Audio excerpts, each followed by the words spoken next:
Let's get it.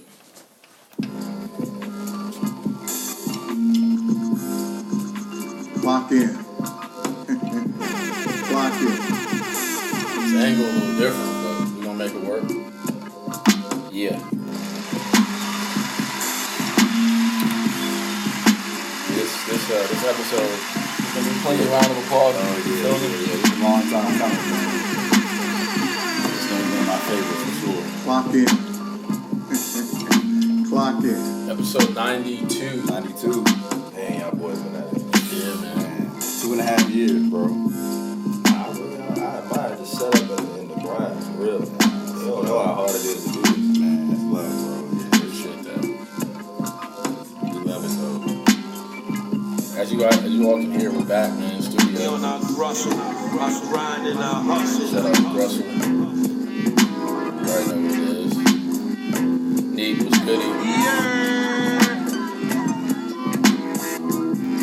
Co-host Austin Hamilton here. oh, you know I'm here. You weren't Cedric, or you weren't. Nah, Did y'all ever call him Cedric? I wasn't Cedric. Cedric? Yeah. That's my middle name. Oh man, y'all weren't hip to Cedric. He was always Marshall. Yeah. He was literally always Marshall. Yeah, we used to call on our high school team. We used to call him Seti. That's what he used to say, tell the girls. He used to say that's your name. My middle name is Cedric. Yeah, So but only the ladies that call my me name Cedric. Marshall. You can call me Cedric. Shut the voice down like that. I got. Never mind. I'm not gonna say that. I was gonna say I gotta use that.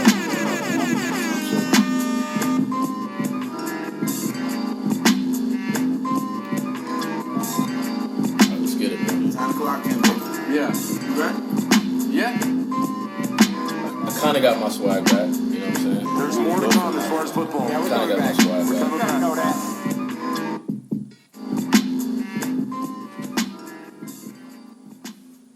Yeah, man, we here, man. Episode 92.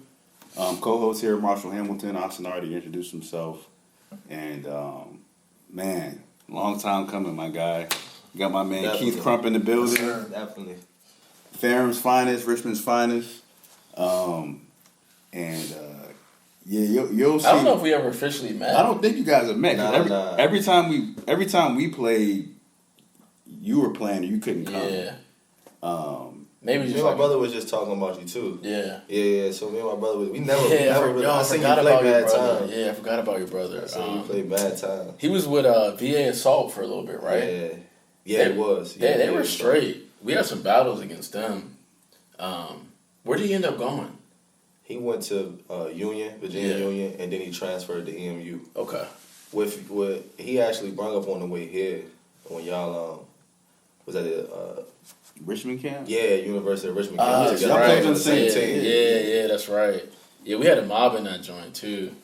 Yeah, I came through. Those camps, man. Luckily, I didn't pay for nothing, but the joints were whack. They already knew who they were bringing on. That's what he said. He said the same thing. I heard y'all was cooking though. Nah, we was I bumping for heard y'all sure. was cooking, but yeah, we got my man. I call him Crump. That's his last name. But we got Ain't him. nothing wrong with that. We got him in the building, man. Former teammate. He was like my big brother at Farham. Man, there's a lot that we can talk about, but I figure we start with just the connection, So we man. gotta pay the bills. Oh yeah. Let me shout out the sponsor real quick before I get going. Gotta pay the bills. They keep half of these lights on. Yeah. She owe me. No. Shout out to Ike Underwood, Virginia real estate agent, single mom, Marine veteran. She was episode 56, I believe. So check out that episode. But her and Arista Real Estate sponsor the podcast, and like I always say, she practices what she preaches. She has 3 properties in Virginia. She's helped a lot of people buy and sell homes, and I know the economy's kind of going in a weird direction, so it's a great time to talk to real estate agents about what to do next year, how to prepare, all that. Yeah, we need to get her back on just to give her POV on current market and stuff like that, how to maneuver through it. Right. But yeah, shout out to Aiko. And check out our website, clockinpod.com. We got a sponsor section. Click the link. It'll let them know that we sent y'all. But yeah, man, I first met Crump on my visit to Ferrum. And the crazy thing is, I wasn't even going to go visit Ferrum. I was at ODU at the time during my high school spring break. I'm not going to get into wild at ODU. It don't matter. But shout out to Nick and shout out to ODU. And I was actually visiting Virginia Wesleyan while I was there, and Darb hit me, our coach, and was like, we want you to pull up. I Googled where it was, and they wanted me to come on a Monday. So I was like, nah. And my mom was like, you better go because you never know. So I was like, all right, cool. So I went, and, Crump can attest to this. We get to... I want to hear his point. We get to Boone's Mill, right? I hit up Dart and was like, hey, Coach, I'm almost here. He was like, where you at? And I told him, he was like, you got like 35 more minutes. Yeah. So then I get to like Rocky Mountain area and I see Ferrum College signs. I'm like, all right, like it's 20 more minutes. Yeah. So I'm thinking like, all right, bet like there's something here. And he hit him up. Yeah, you like 20 more minutes away. So anyways, I get there. That was MapQuest times too. Yeah, exactly. You looking at your phone. I was. You already know I was in the front seat with the MapQuest. Print that joint. And you one turn away from being in the wrong place. Yeah, for sure. So anyway, to make a long story short, I get there and I was telling him and my dad yesterday, it was me, you, Mitch, Nick, and I think X. That in the pickup run, and we ran. You was on my team. I was on your team. We didn't lose the whole. You lucked up. I did. Yeah, I did. I had him and Mitch, and at the time, I don't know anyone on the team. Yeah. Mitch was on that mob too. Mitch was on that mob. Yeah, it was me, Crump, Mitch, Nick, and you had the two best players. You had like half of the starting five. No, I did. But it was Rel. It was against Jarrell, Daryl. I think GB was there. Mm-hmm. I don't know why they picked those teams. No offense to them. I forgot who it was. But anyway, we didn't lose the whole day. I never picked teams. How was he? Do you remember that his visit? How was he playing? I remember him. He was solid. Yeah. He was solid. And so how visits went, so I was always like super competitive during visits because you got to think I was a walk-on. So I was a walk-on. So wow, I never knew that. So once I got my spot, I was like, oh no, ain't nobody taking this shit from me. Like nobody taking this from me. So him being on my team at that point that's why I was like, okay, he would have been coming at me. He would have been coming at me because I was gonna let you know, like, there ain't nothing sweet over here. Know what you getting yourself into. Yeah. So, but no, he was solid though. I actually went to back because after those recruit runs, I go in the office with coaching. He'll ask me, especially if it was a guard. He'll ask me, we both was in there. I'm like, nah, he's solid. Like, he'll be straight. Yeah. You gotta do your best to get him. Yep. So he ain't, nothing flashy. He just did his thing. He ain't turned the ball over. That's the main thing for me. He ain't turned the ball over. So that's what I was cool with. Yeah. And he was passing you the ball, right? Oh yeah, I wasn't. So I scored enough so they knew like, all right, he can score. But I was facilitating. In those runs, if he was on my team, I wasn't looking I was wanted to win. Yeah. But I had to see what you was gonna do too. Yeah, so I won't really like press him like, nah. You here for a reason. Yeah. So I won't like I feel like on the court. Visits can go like it's either like you're just giving the recruit the ball, like, all right, let's see what he can do, or similar to Marshall, like they're just kind of in there playing a role. Yeah, I was trying, but just like him, I was trying to win. Yeah, and I could tell he was trying to win. Yeah. And then Mitch, Mitch, he's not gonna say much to you, but Mitch was just, he was just being Mitch. Yeah. He was killing, and he showed me some love after or whatever, but. It's probably the only love you got from That is. That's the last time. That's last love you got from Mitch. Nah, right? for real. Yeah, that was nice to see. The first week of school, remember we almost got into a fight. Yeah. I'm 5'9", 150. Mitch is 6'3", 220. I'm about to fight him. That just goes to show how dumb I was. But anyways, Crump, he's from Richmond, man. And for those who don't know about Richmond, Virginia, one of the best hoop cities in the country to me, definitely in the state. So I wanted to hear from you, man, like what it was like hooping in Richmond growing up. Some dudes that you had battles with that, that people would know, and just people you looked up to. Yeah. Just in RVA. Man, so like you said, Richmond basketball is big because you got the big name guys that that went to the league. You know what I'm saying? You even back to you gonna make me mess up trying to remember people's names, but you get the Ben Wallaces, the Reggie Williams came through, even Ed Davis. You know what I'm saying? So Benedictine. we got a couple cats that's doing it now. But back when I was coming up, it was the guys. Andre Ingram, when he made it to the league. Yeah. Ingram was a big. He's from Richmond? Yeah. The dude that played in the G for a minute? Yeah, with the Lakers. And he made it. Yeah. He played with the Lakers. Is he still hooping, by the way? Right now, I don't know. I think this is know probably, this if it is, this is the last go around. Yeah. Probably. But I like, man, I went to daycare with that man. I remember. Wow. He probably don't remember that. He was older than me, but Yeah. him, Jamal Fleming, then you got Reese Rice, Tyree Evans, to even like, shoot, you go to like Luke Mont. It's just so many people, like, you know what I'm saying? And then we got like 4 colleges in the city. Like you got University of Richmond, VCU, then you got V State and Union, and we're all Labyrinth too. Yeah. It's just like, man, it's a real melting pot for like just a bunch of killers for real. Like growing up, I was always like going into the school. One of my closest friends growing up, he was named Madaris Woods. He was like the top guard in the state at one point, and I was with this guy like every day in his neighborhood with my other man in 4 Mile. And then we went to school together. When I met, I'm gonna tell you what changed it though. So Richmond broken up kind of ways: East End, West End, North Side, South Side, and like you go across the river, that's South Side. Right. Back then, if you grew up in North Side and East End, you don't know nothing about the South Side. Yeah. So the AAU part come around, I meet G, G. So that's one of my best friends to this day. I meet him, and when I met him, he brought the South Side. Like that's when I started meeting another close friend. This is like one of my best friends now to this day, Aaron Taylor, and then Aunt Sally. When I met Aunt Sally went on to play at Western Kentucky, and they went on that run in the NCAA.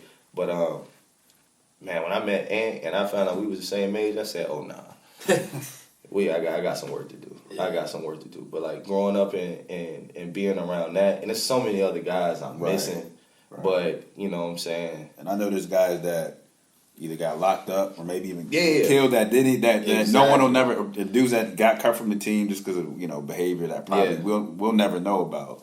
And you don't, and I'd be doing my city a disjustice if I didn't bring up Jonathan Hoggett too. He was like one of the best guards in the nation at one point. They actually did something on him when, they had all the NBA players talking about him, and he was the real deal. I mean, it's just so many. So I be doing. If you start naming names, then people start getting left out, and then I be like, man, I should have said that person. I should have said this person. So I'm gonna cut out the names right now.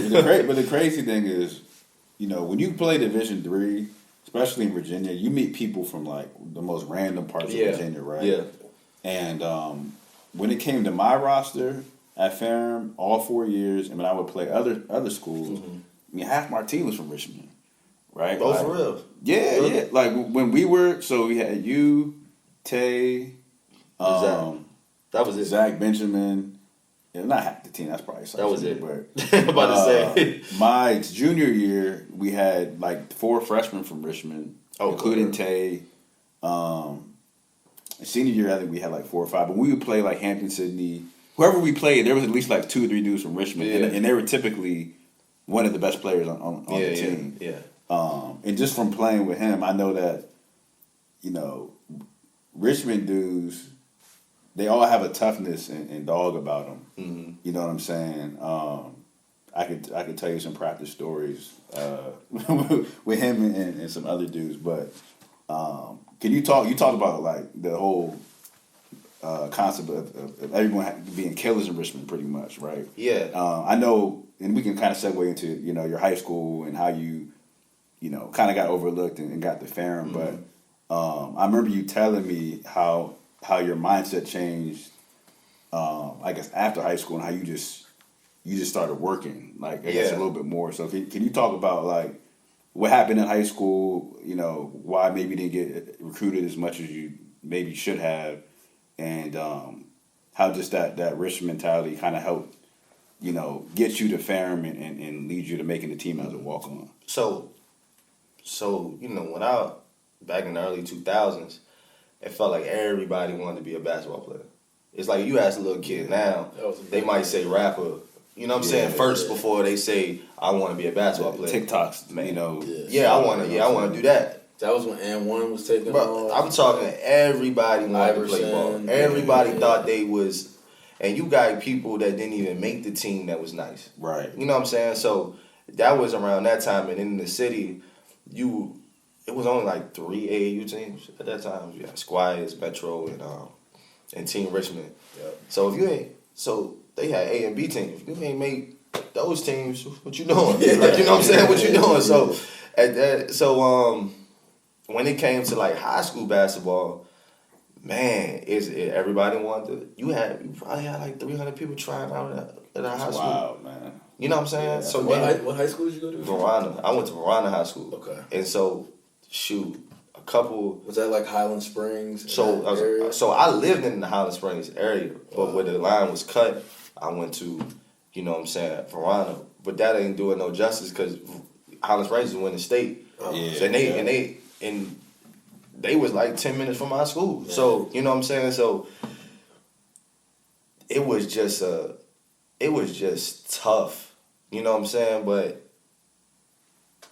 coming up in that, you playing hard, and you just, you find yourself. I was undersized. I didn't grow until my 11th grade year, but then I only grew to like, I would say like 5'10". Mm-hmm. You got guys that's 6'3", they built. Then you got the football players. Being, I'm probably like what, $170 right now.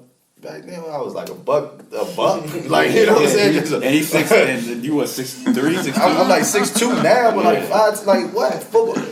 Them football playing guards was a little bit different back then, because everybody was multi-sported. And you had the running back coming to play guard. It's like picking up full court. Yeah, he hand checking and they like good D. Pushing me. You know what I'm saying? So then they got to he gotta get in the way. Yeah, he gotta get in the way. He's fouling me. They used to kill me with that all the time. So that was real tough. Like, and then you find yourself not playing. I've been on the end of a lot of benches, just sitting there like, man. And it wasn't that I wasn't good. Yeah. It was just that these guys was bigger, stronger. I wouldn't necessarily say a lot of them were better, but in skill. But that's what the coaches thought. Right. You know what I'm saying? So with the coaches thinking that, then you get to 11th grade, you start playing a little bit more. Even in 12th grade, I didn't start every game. Like, I had a couple good games. I made like an all tournament team one time, but nothing was major. Right. You know what I'm saying? So man, that's just a headache. But like after that, I could say not getting recruited at all when everybody's like, that was the time that you bring out your letters. Like, letter now. Like, oh, look at my letters. You had guys coming to school with their letters in their bags. Right. You know what I'm saying? Like, it's like, dang, I ain't getting not one letter. Yeah, and back then, like, Division III, if you could hoop a little bit, Division III programs were sending letters to everybody. Yeah. Nobody knew me. I remember open gyms where, like, Whelan would, pass out, like, letters to the guys. And certain dudes would get it. It's like, how he get a letter? Bro, remember Nico, me and Nico played together. He's a year older than me. And I remember vividly, you probably weren't there because you were playing football, but Virginia Wesleyan gave Coach Whelan like letters for every senior basically, and I remember they looked at it like Virginia Wesleyan like division, and they like do them joints away. And you know how Virginia Wesleyan had just won the national championship like the year before or 2 years before that. They was dogs. And I went to visit the next year, and I'm like, none of y'all would have made this team. First of all, none of y'all would have made this team. Facts. So it was it was just funny. Yeah, but yeah, that was tough. I have a mentoring company, and I did a session with some kids, and I was just telling them about that, like, because everybody think it's the end all be all right then and there, and I ain't gonna hold you, I thought it was too. Like I thought I was going to the league. Everybody think they going to the league. I was like, man, I'm going to the league. But when you get to that point, it's like, oh, you only got a couple more months of high school left. You ain't getting that one letter. Mm-hmm. Ain't nobody showing no interest or nothing. You like, nah, this is crazy. But I wouldn't be who I was now if it wasn't for my mother. My mother was the one. She was taking me out of school. Mm-hmm. Like, this is after the season, taking me out of school. We was driving down to Johnson C. Smith. I'm playing in the open run with them. She got a rapport with the coaches, like, yeah, you can come. I was pretty much just, just playing solid basketball. Another a week, she'll take me back down there again. Just kept taking me there. And I was like, oh, okay. She was the one doing my recruiting. Like, she was my recruiter. Like, she was like, oh, nah, I think you good. And for her to think that, it's kind of like, I be thinking about it now. What did you see? Yeah. Like, what did you really see? Did your mom, I ain't see it. Like, did your mom know about hoops like that? She watched basketball a lot. Okay, all right. She came to like. So it wasn't just like he's my son, so I think he can play. It wasn't that. It wasn't that because she'd be the first to tell you like, take him out. You know what I'm saying? She'd be loud. She always used to say, make something happen. Because she was the one that taught me, like, it ain't always about scoring. She was the main person that taught me that it's not. You can make something happen either by just shooting the ball. Because if you go into the cup just being aggressive, shoot, we can get a rebound, easy rebound. Just be aggressive, like make something happen. Play tough defense. Get back on defense if you make a mistake. She was the main person. Be like, just make something happen. Like, don't just be out. Don't be just running up and down the court and being a dead body. Right. You know what I'm saying? You useless at this point. So she, you know what I'm saying, still that in my head, and that like took me into like, shoot, other things in life. So, but like, her doing that, taking me down there, and I'm just like, you gotta think I'm going down there. I'm already like one of the smartest people on my high school team. I'm going down there. This is Johnson C. Smith. I was like, man, he's like, what I'm gonna do? So, and at this point, my confidence level is kind of like gone. Yeah. So, I kind of gained it back in my senior year because I was playing good, but like it's still teeter-tottering. Yeah. Because I don't know whoever been in that position before, but like coaches can take your heart. I've been there, bro. Yeah, they can take your heart. So going through that through high school, being like, man, like in AAU, I won't starting. And who'd you play AAU with? I played Metro, and then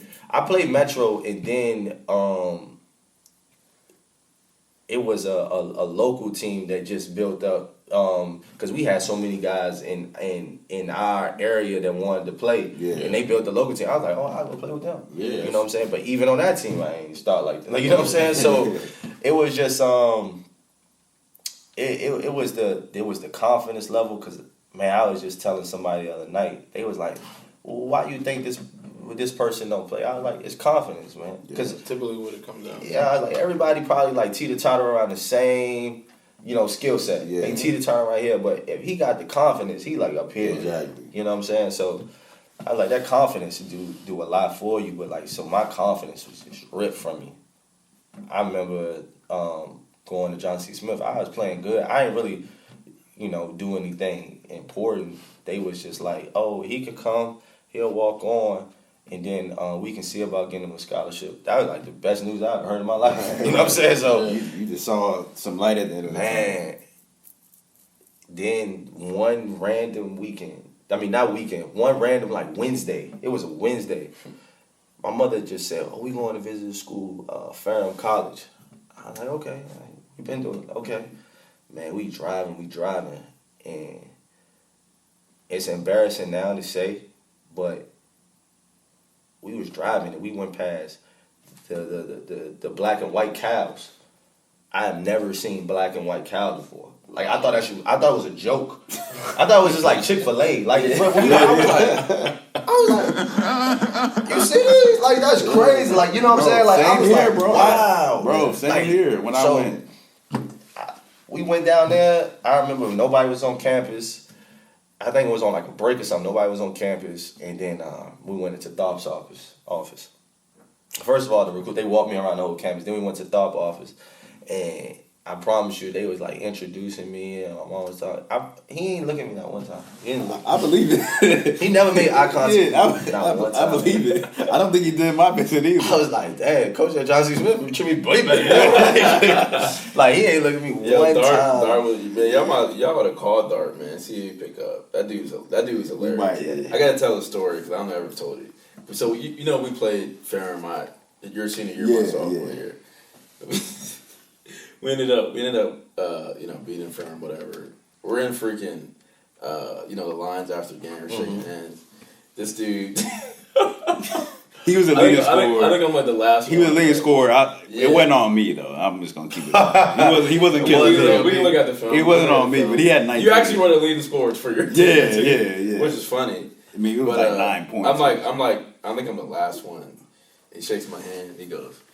He's like, you effing bastard. Yeah.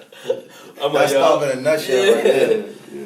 It was hilarious, man. But yeah, he didn't look at me. He didn't look at me, and I was like, what you want me to do here? Yeah. Like, what do I do? So then, what were your thoughts like when you first saw the campus? Like, did you hear anything about Ferrum at all? Nothing. I knew nothing. Yeah, I knew nothing. We was in the It mountains. was like a blind date. I was walking around like, oh, okay.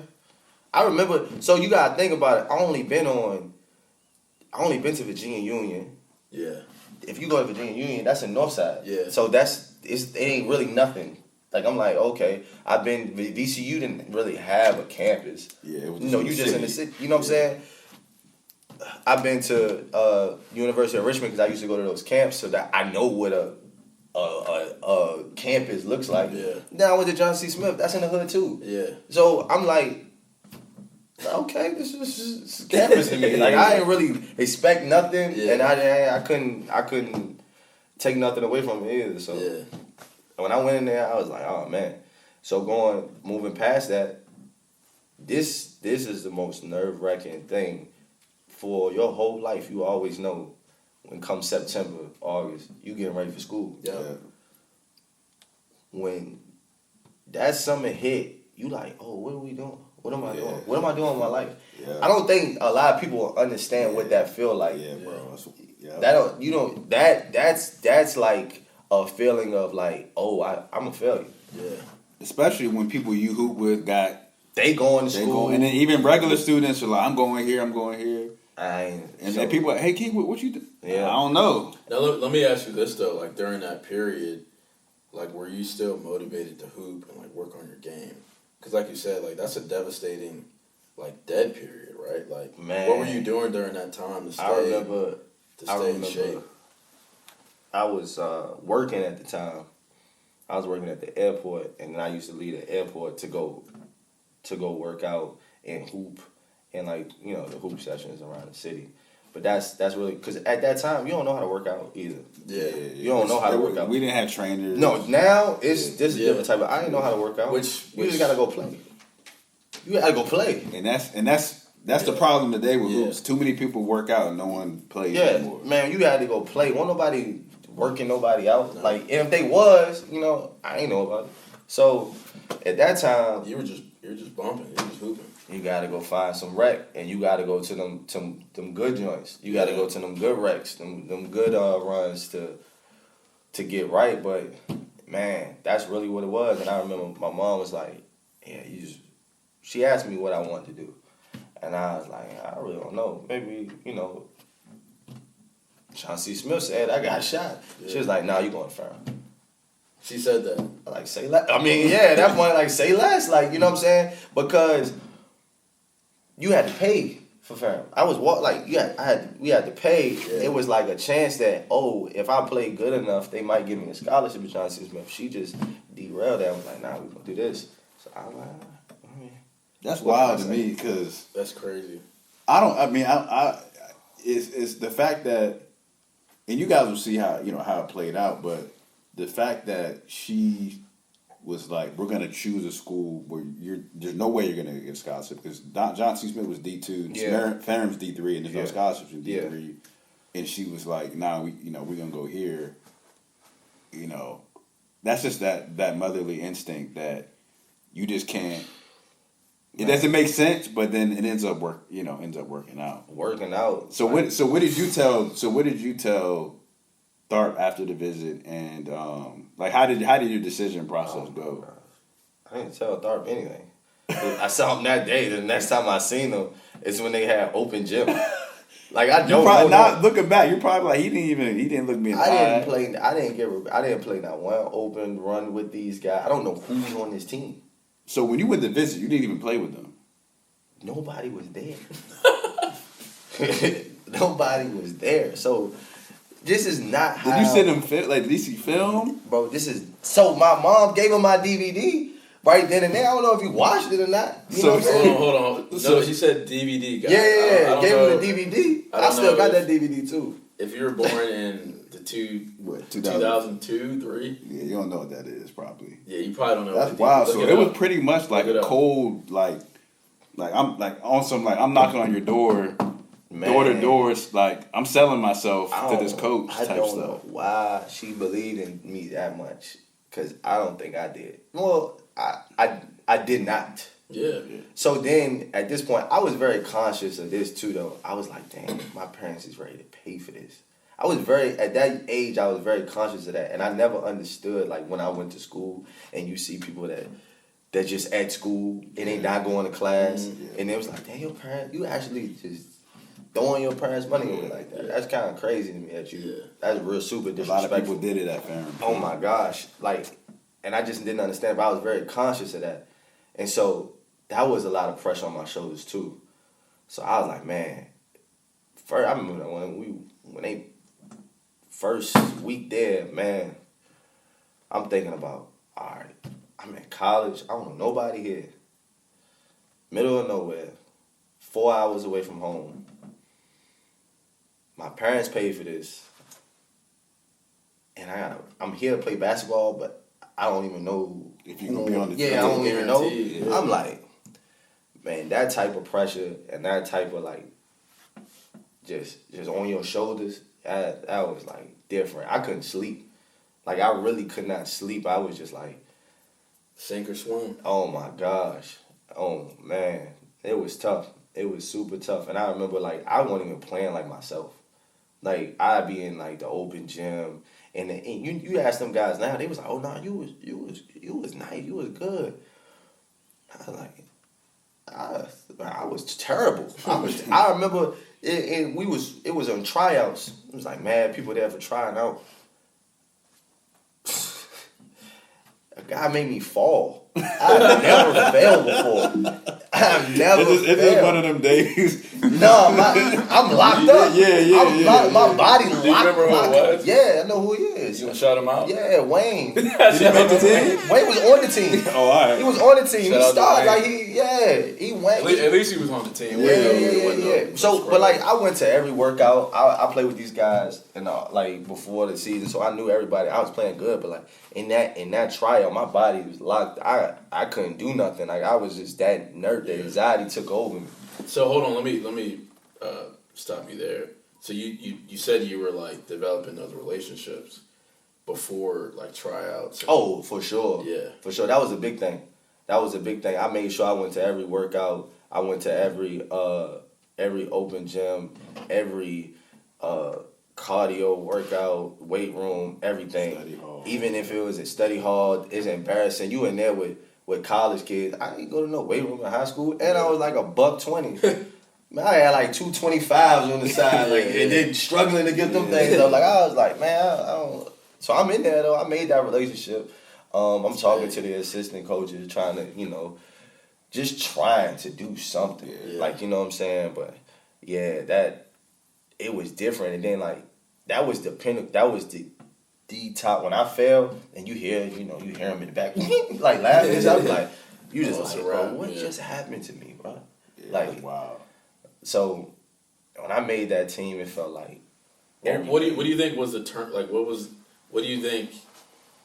Caused Dart to say, "Hey, man, like I'm gonna take a chance." I give it to like Rob Fuller.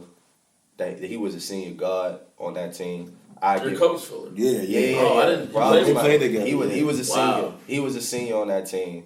Shout out to Fuller. I give it to him. He vouched for me big. And he was the captain of that team. He vouched for me big, and he asked him to this day. He was like, "Oh, I was telling Dog, you was better than the recruits we got."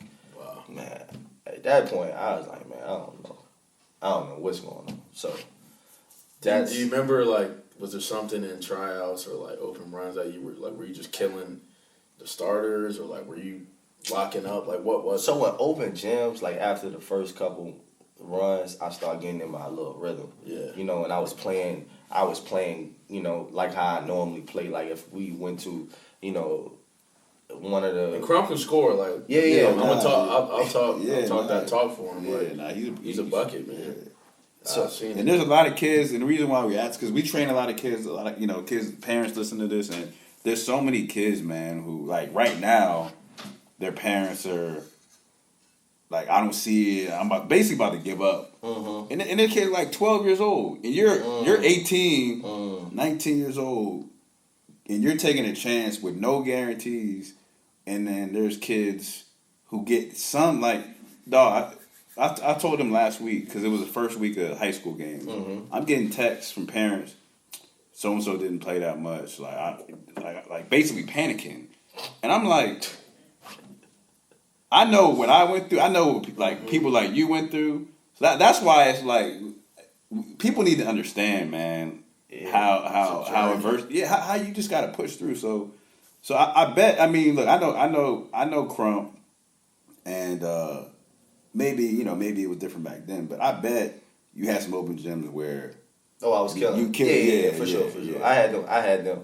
I definitely had them, and that's what made them vouch for me and go that hard for me to get on the team. It was a couple other guys too, but once I got on that team, it just felt like a weight off my shoulders. So then, hold on, I gotta ask this question. What was Mom's reaction? Because she was mad excited. I was gonna say she was mad. She was like, then she had a little swag with her too. She was like, I told you. Yeah. Yeah. Like I was like, man, you did. Yeah. Like, you know what I'm saying? Like, you got it on that one. It's funny. Our godbrother who's from Richmond, shout out to Ray Bullock. You know Ray, right? Mm-hmm. Yeah. He said something that was very profound. I don't know if you remember, but he said like, if you ever want to know what your gifts are, like ask your mom. Yeah. And your mom, she knew it, man. That's why she kept at it for you, and definitely, it worked out. Definitely. But so your freshman year, for what I remember, you telling me, you didn't play a ton. I probably played like a total of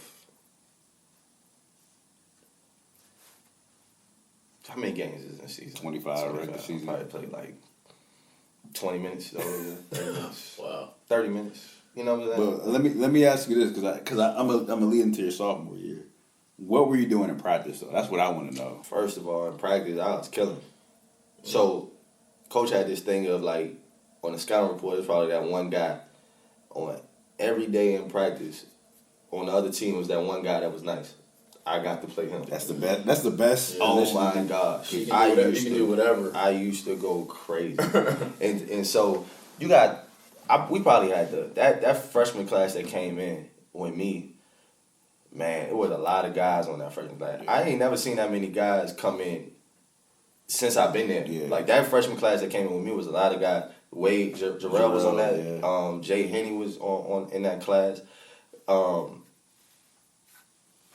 I was just, I was loose. Like, I was free. I felt confident. I ain't never felt that confidence in my life. I was just killing. And so, that summer, going into my sophomore year, I had just started, like, working out. Yeah. I had just started working out. So that's when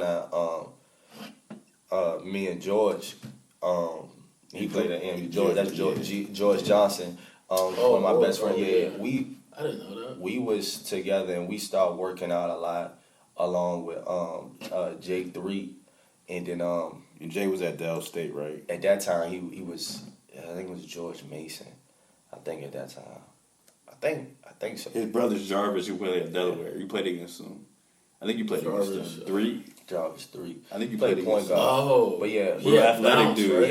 Yeah. Actually, Real bounce. he went to the was G G League. Yeah, he won a before we dunk went to the- contest. He went. Yeah, he Yeah. went. So he went the year after we came to the CAA. Yeah. So I didn't get to because they won it. They won the league that year. Yeah.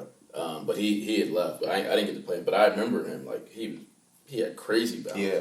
So his older brother's Jay. So Yeah. so then you start getting into the better runs in the city with the better pros, and then coming back into that sophomore year, I just felt like ain't nobody at the school better than me. Yeah. No, Because you've played against yeah, I was like the nobody best of the best at the school is and better. competed against the best of the best. Nobody.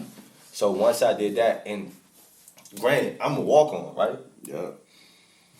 I'm not supposed to start. So I was You're explaining. not supposed to ever play like that. ever as a play walk-on. the whole year, like all years. I'm not supposed to be playing.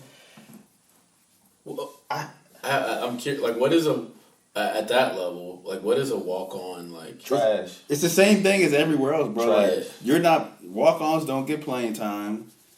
You could kill every day, and usually you're still not gonna really get the respect. Right. You kind of like he did. You gotta have to show up to everything. It's usually high character guys, Yeah. like good dudes, nice dudes. Great. I'm not Great, saying but- when I mean by trash, I mean you get trash. You just get the trash minutes. You get the Yeah. trash, Yeah. the trash treatment. You Yeah. get everything trash. I'm not saying It's they the same, trash. yeah, it's the same just as trash doing treatment because you gotta think about it. The guy ahead of you is a recruit, and he this much probably better than you. At Division 3 is at Division He 3. this much probably, Some of this them- much better than you. Yeah. But that's the I- main difference of Division 3 and Division 1. Like sometimes the talent gap isn't that. Isn't that big. So and then you gotta think about it. If he this much, I mean, you my recruit. I'm not playing you over my recruit. I recruited this kid, Right. so I knew I had to come in and be like this much. You gotta lose your job if you don't play me. You know what I'm saying? So that's what it was. They was like, oh yeah, you starting this year. That's like unheard of. You know what I'm saying? Like, so it was like I was starting. My first game was at the Sally, at the Roanoke, the Civic Center, yeah. At the big, no, I wasn't at the Civic Center. No, that's the Civic Center. Yeah. We played Roanoke. I think I had 20 that night. That was my first game. Wow. First game as a starter, first real game, I had 20. Yeah. After that, it was just like I was averaging between 15 to 20. Then I had some breakout You games. had 38 that year, right? Against Greensboro, I had 38. I could have had more. I was just that. I ain't never actually felt like that before. You know, just scoring like that. I ain't know what was happening. But be honest with you, I was scoring. I was just scoring. But when I look back on it, I was like, man, I could have actually did more. Yeah. You know, so that year we won the conference. Yeah. We went on to go to the conference championship against NC Wesleyan. That was Lenny Hall was a 2 guard. Shouts out to him. He had the game-winning bucket on me. But respect to him. He just won better than me. Like, but he was a senior. I just gotta say that right now because I had like 25 that game, Yeah. and I was like killing. I was like, oh yeah, we not winning this. We going to the tournament and everything. Man, he had that bucket on me. But that just goes to show like him being a senior and him living in that moment. Yeah. Like I was like, man. When That's I thought how it about be. it afterwards, That's how I it was be. like, damn, that's tough. He Well, did that. you know, having a lot of buddies that played, you know, Division I, whatever. When did you realize, like, yo, Division III is no joke? Like, was there a certain player? Was it a game? When did you understand, like, yo, this is like high level basketball? When I first got there, the guards was Fuller and like Keith Harris. Then you had like Kevin Lambert, these big guys. Like they like 6'3", 6'1" to 6'3", but they big. Yeah, like there was you know what I'm saying? There were some dudes in the conference like that's big. What's my guy from Avery? Jonathan Rumley. Rumley. The dude was at the Prep All-Stars camp. I was gonna get to him. That dude was supposed to go to Carolina. Wasn't he supposed to go to Carolina or something? And I'm gonna tell you, that boy right there, I was like, man, he gave me hell.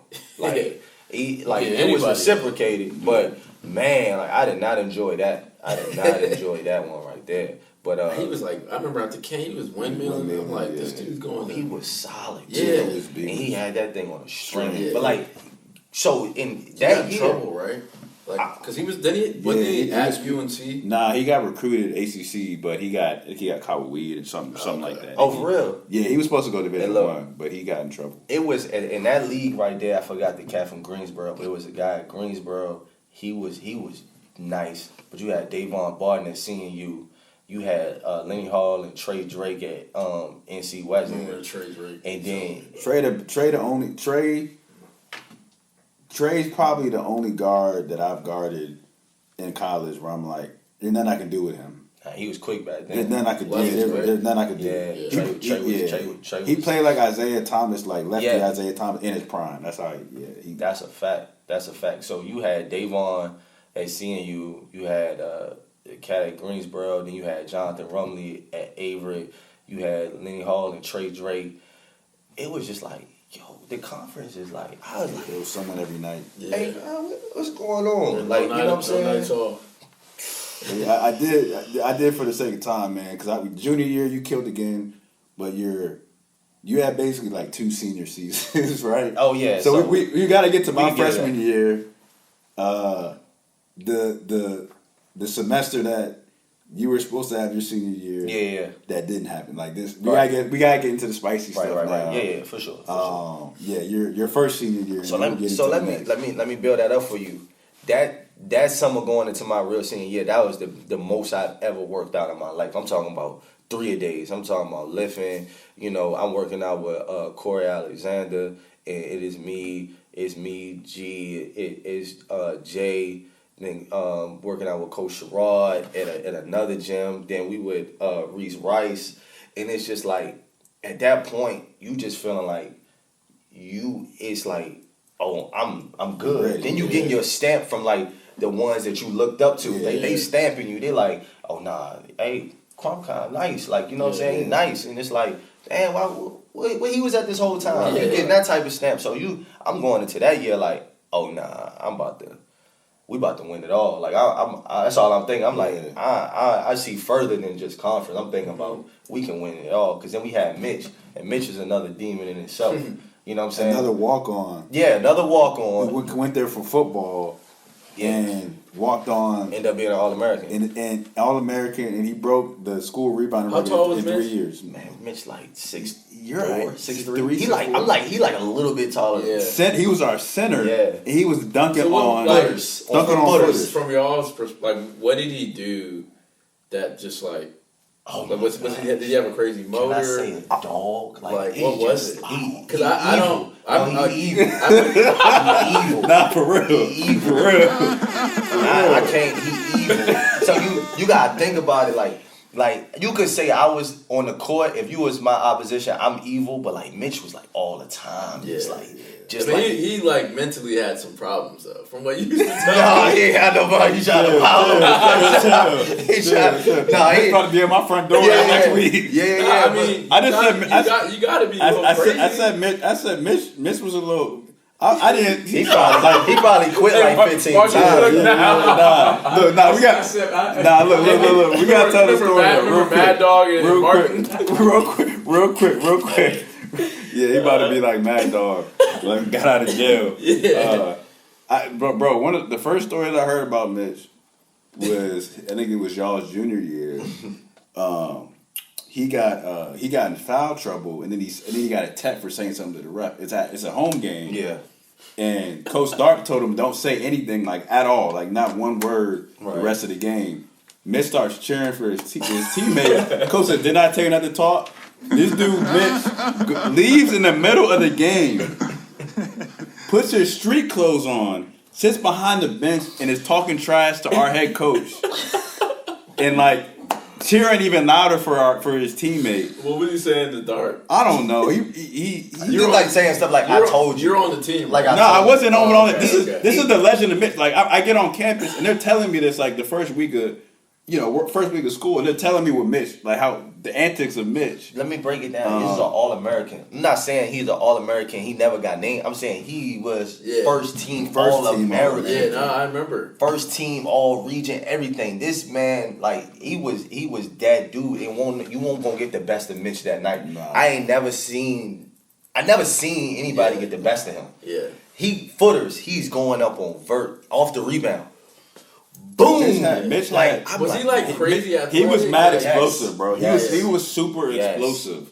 He was super explosive, and if his mid-range jumper was on, then there was nothing you can do. So he developed that too, though. He developed that, yeah. But he just, like he said, he was just a dog. He was mad athletic, and he was a little crazy. Yeah, you admit yeah, that. yeah. You gotta be crazy to be.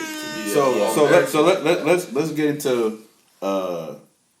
Sure. Let's just I get into. was building it up. Yeah, go ahead. So we building it up. We going into that Marshall there. So I'm like, damn, we got a squad now. I knew he was playing backup point. I knew we had everything that was gonna work. You gotta understand, Fern was small college, and being a small college and being.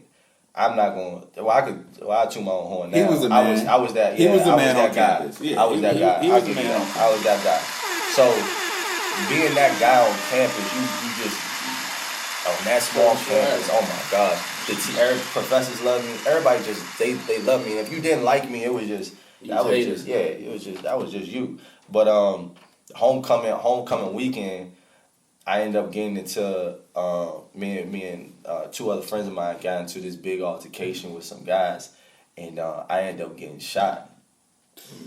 So these guys were students or fair? No, they were on campus. Yeah, and it was over a girl. But at that point, I ain't starting no trouble with a girl. Let me get that straight right now. But I got shot. So. Once I got shot, where did you get shot at? In my leg. Yeah. So this right around the same time Sean Taylor just got shot too. Wow. He got shot in his leg. Yeah. So I remember thinking oh, I blew it. It's over. My life over. I'm shot. I might die. I'm thinking everything oh, I might not play basketball ever again. So fast forwarding, that's a long story. Man, how everybody viewed me on that campus before that was positive. After that, it was different person. Yeah, oh, he got shot. Why did he get shot? Yeah. It was so many stories I heard of why I got shot. It was insane that I was selling drugs and I owed them money, or they owed me money, or it was just how I become this bad guy? Out of nowhere. It was crazy. You know what I'm saying? So with that, man, and that gunshot, I was back on the court. I was that's the crazy thing. 2 weeks he was playing. It went straight through. I was back on the court. I was dunking and everything. 2 weeks. So with that, I still had an open wound though. But I was still playing. I still had an open wound, and man, I remember I got real sick. I just got super sick, and I didn't know what happened. I don't even know what was going on with me. I remember we was on the way to. This is the day before our first game of the season. I got I could not keep my eyes open. I was so sick. I was just weak. And what did it feel like? Flu-like or Man, it felt like nothing else. So this is around the time swine flu was out. I remember I went to kids don't ever go to the school. Nurse or whatever. Yeah, the school doctor. They told me I had swine flu. I said, man. So I'm trying to work my way back into it. They just put ice on it. I'm trying to work my way back into it and everything. And then I'm because I know this is my last. I'm I can't sit out no games. I gotta go. Come to find out, I get real sick after I try to do a practice. I gotta go to the ER.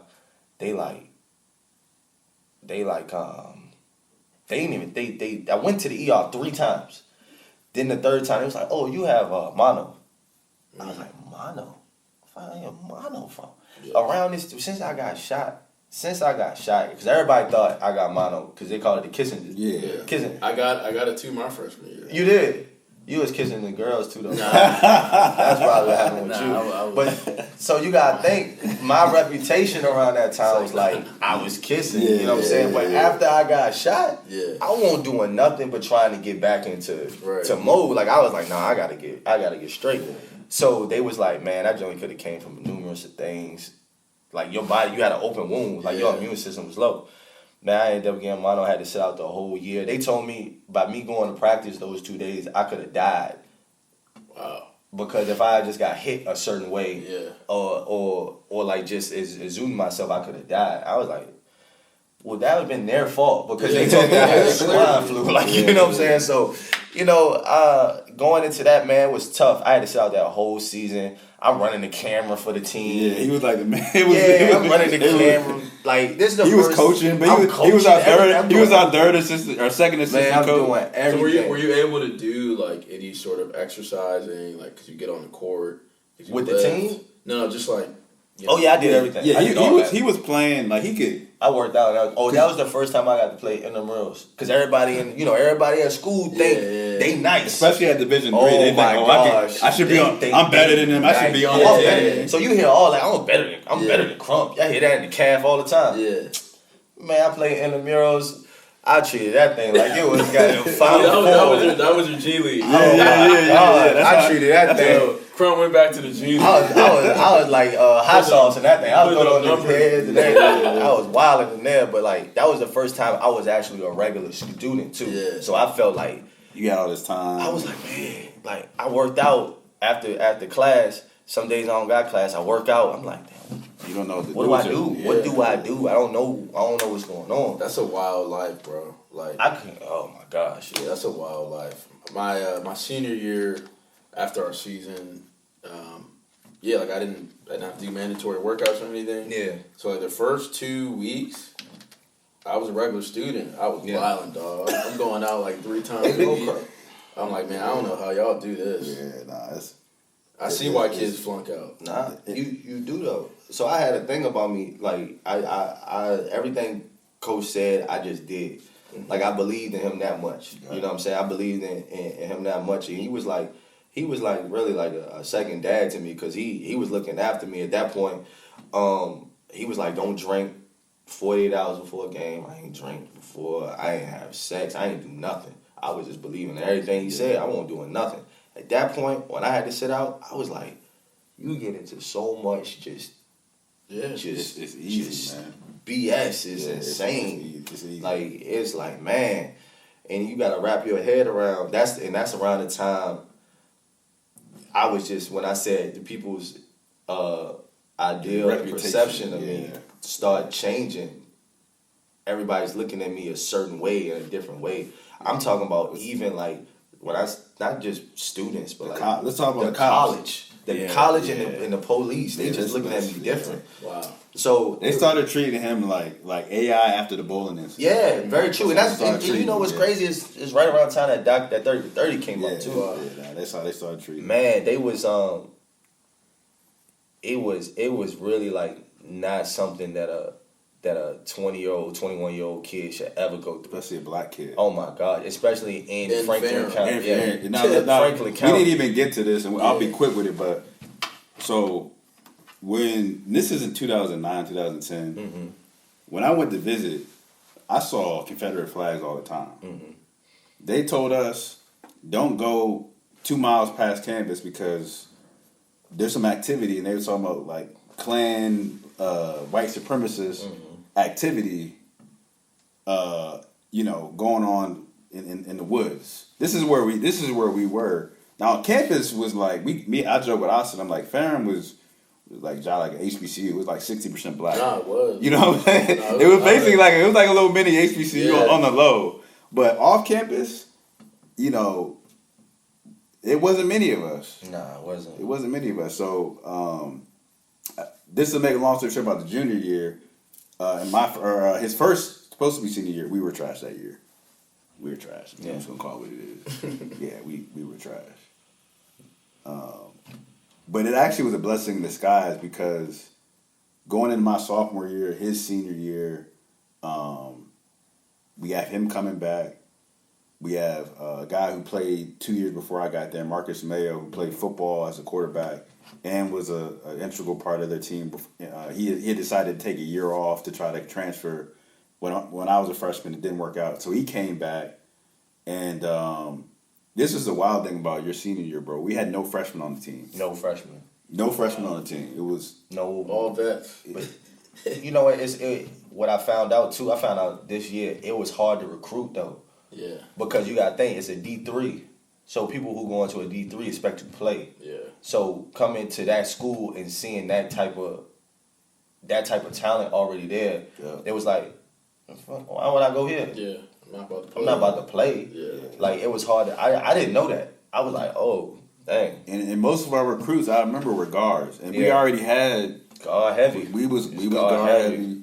So going into that senior year, we were ranked preseason number 1, I think, in the conference. And the crazy thing, a lot of D1s were ducking playing us. Like, we were supposed to play Radford. They were like, nah. We were supposed to play someone else. They was like, nah. But this is the first year, I think, that our school, at least it's probably like Everett Fox in the 90s, where we were expected to be the best team in the conference. So going into that year, and obviously coming off of, missing your what was supposed to be your senior year, like, what was your mindset? And one of the things I felt like this is my first time playing with you, but I feel like you had more of a leadership role. Yeah, for sure. That year, because you took me under your wing, and like he said with the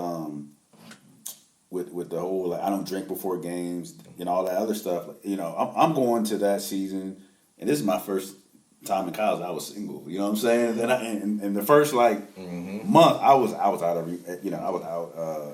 every weekend. But I remember him specifically being like, all right, once practice starts, like, we all got to lock in. And knowing him, and you think a big man on campus, he's going to be partying, and it wasn't even like that. So I was just curious, what was your mindset going in that season? How do you feel like that kind of helped us get to that next level going into that year? I really wanted to win, because I felt like we came up short so many times.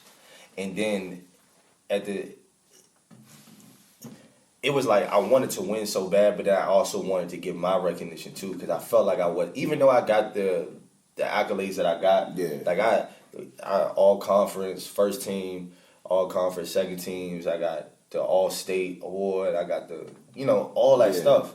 I just still felt like, oh no, they not giving me my just due. Like they really, because I'm looking at other cats that's in the conference, they were like, he got all American. Yeah. I was like, oh no, that's crazy. Nah, he not. Who's player of the year? Trey. I know my freshman year, the year you missed, it was Trey Drake. Yeah, he got player of the year. Mitch ever get player of the year? Yeah, he got player of the year. I think my senior year. Yeah. This season we're talking about. Yeah, I don't think he deserves. I mean, they won, so I get it why they gave it to him. But to Trey? Yeah, but like my mindset was just locked. I was just super locked in. Like when you say no drink, I'm talking about 40 hours before a game, because they was like, it'll still be in your system. I'm like, I don't need nothing holding me back. And the thing is, if we did go out, and we wouldn't be out long, but no one would drink. Or we just wouldn't be out. I'll give you a fun story, but I know we used to kill teams. I'm talking about I remember it'd be like 10 minutes left in the half, and I'd be like, what we doing? Like, tonight gonna be crazy. Like, we used to just, that's how it used to be, because it's like you gotta, like, I used to make that the reward. Like, you know what I'm saying? Like, we about to just go have fun. But for real though, like, and I'll get into that season, what we did, but we used to joke, because back then, this is when the Browns and the Cavs. Yeah. We had Soph on the team. We'll talk about it later. Shout out to Soph. Big LeBron fan. And this is when all the handshakes started with them. Right. Just like, I feel like they kind of set the tone for like the new generation in the NBA, you know what I'm saying? Right. So that year we went 23-5, started out 11-0, best season in school, regular season school history, still to this day.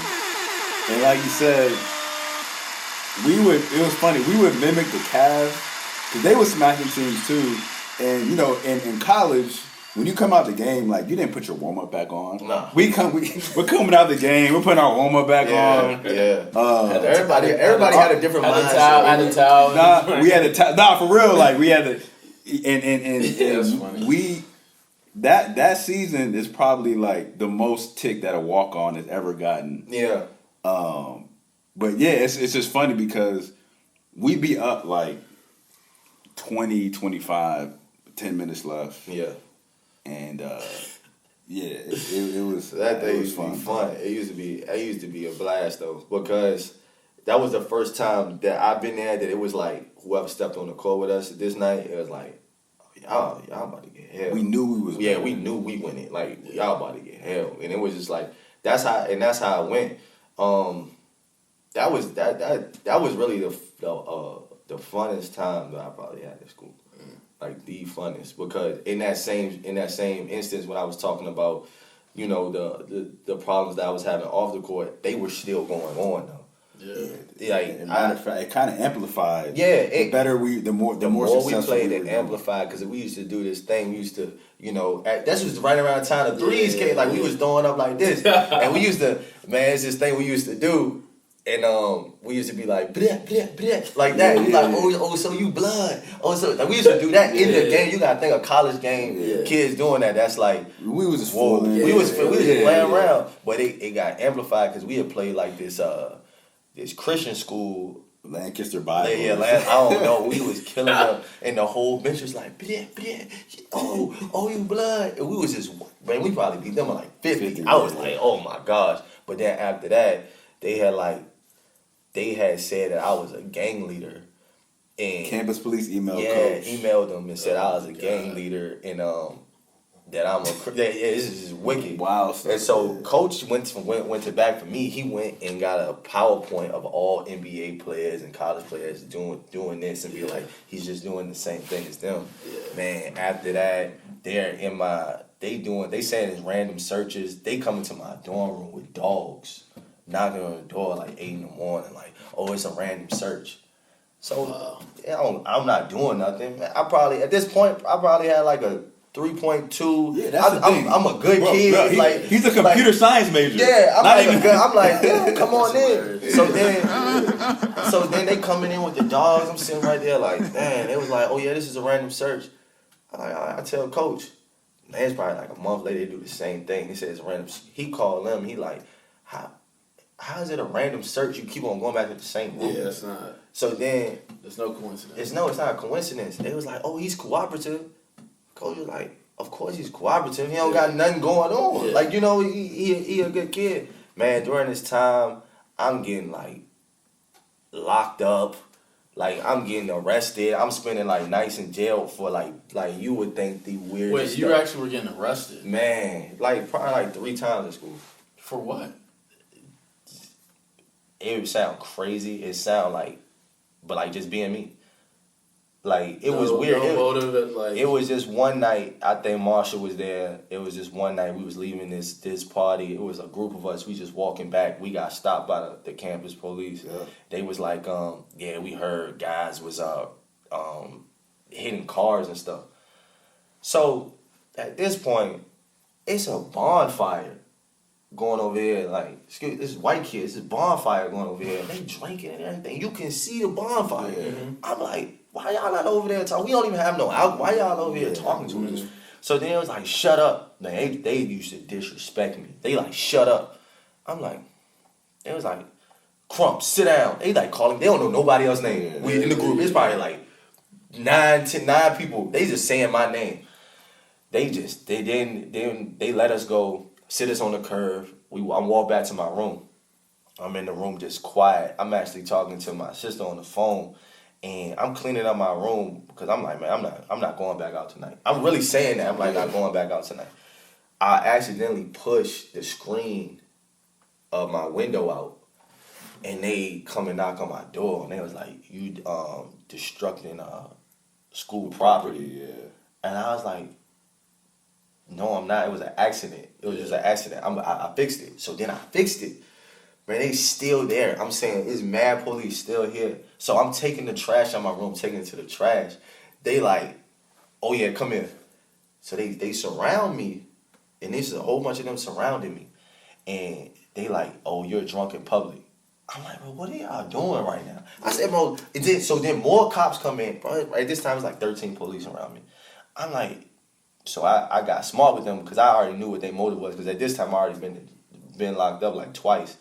I'm like, yo, it's amazing to me that all y'all police here right now, but when I got shot, I ain't seen none of y'all. No one was there. I seen nobody.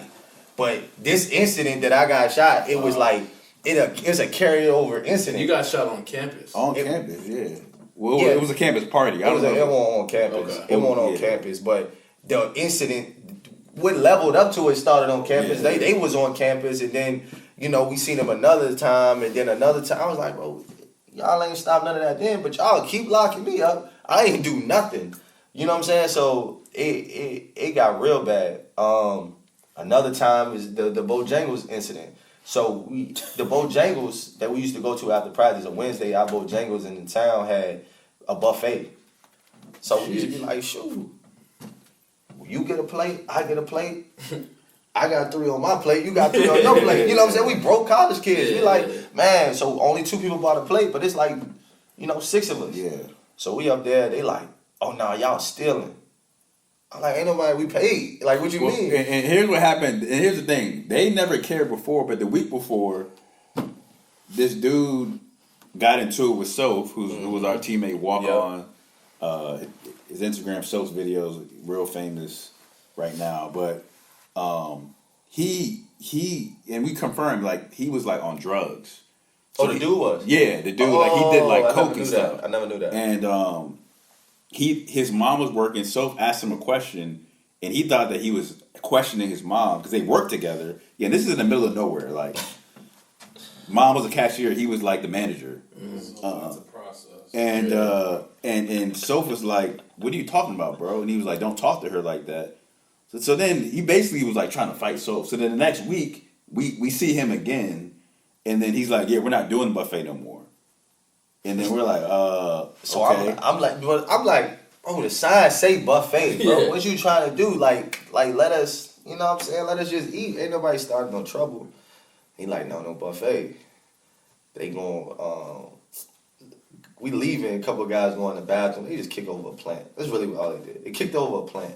We get back to campus, the police pulled my truck over, everybody was riding with me. Ain't that how it went? Yeah, so we here's the crazy thing.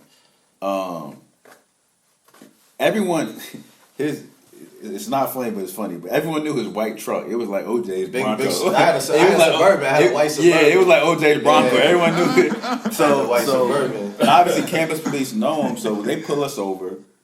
And I remember you were like, dang, I can't get another speeding ticket because I just got one. And you were like, yo, I can't get another one. Like, it's gonna, I'm like, my mom's gonna be pissed. Yeah. So then they rolled her. He's like, roll your window down. They do it, and then he was like, I need everybody's ID, and that's where we're like, what? Like that? Like this is what happened? He was like, I kept everybody asking, ID. Is that really okay? Like, what's going on? So then we call coach when they go run our IDs. He comes back and he's like, yeah, you need to follow us to Franklin County's police department because you guys have been charged with vandalizing Bojangles and destructing their property. Mm-hmm. So we pull up. Bored. So then we call coach, tell him what's going on. We follow them into the police station. The campus police leave. The Franklin County police go. Take over. They're like, go in this room. Right. So we go in this room. Lie to you not. It's me, Crump, who's black, Sean Good, who's black, our team manager, who's black, and then Soph, who's Moroccan, and he's a minority and black. Yeah, basically. Shout out to Morocco, they won today. Yeah. So the first thing he says is, I don't even like basketball. I think it's stupid. All that little between the leg stuff is ridiculous to me. You guys aren't from here, and I can lock you up and throw away the key in a heartbeat and not care. Am I lying? Exactly. That's the first thing he said. We sit down and they literally was like, so he knew we were basketball players. I mean, probably because we wear fair and basketball stuff to Bojangles, and he knew you. Mm-hmm. So then he goes at Crump, and this is how I can validate like how he was treated, right? So he's like, which one of y'all knocked over the plant? And he said that we threatened the employee, which wasn't even close to what happened. And then no one's saying anything, and he's like, he walks up to Crump, and he's like, I know you. He's like, I know you were the ringleader. Just say that you did it. If you say that you're the one who messed up the bathroom, we'll let everyone else go, let your teammates go, and then we'll just deal with you. And you were like, yo, I didn't do anything. And they're getting in his face, like, I know you did it. I know you did it. And he's like, no, I didn't. Like, literally, Crump was trying to leave when he said, we don't have the buffet. He was like, y'all trying to go somewhere else? Yeah. But we would tell our teammates about it, and two of the guys that went with us had never been. So we were like, nah, it is what it is. Like, we'll just get regular food. So he literally said to Crump, he's like, didn't you get shot last year? Yeah. I know it was you. Didn't you get shot? You want to get shot again? He literally said that to him. And Crump was just like, yo, what, like, I didn't even do nothing. At that point, I remember I was just so stoic. I was just like, yo, this is crazy. But I felt like everybody that was right there kind of like had their first glance of like how I was treated. Like, for real, at that point, it was like, I done heard this. I heard them say this. It was before. Wild. It was. I heard wild. them say this to me before, wild. so I was just sitting there like, it was wild. So then finally walking in your. So then, make a long story short. Now, mind you, at this point, we're like 13-1. At this point, so we were ranked. We were ranked in the nation. I remember. So then one of our teammates who actually knocked over the plant admits to it, and they're like.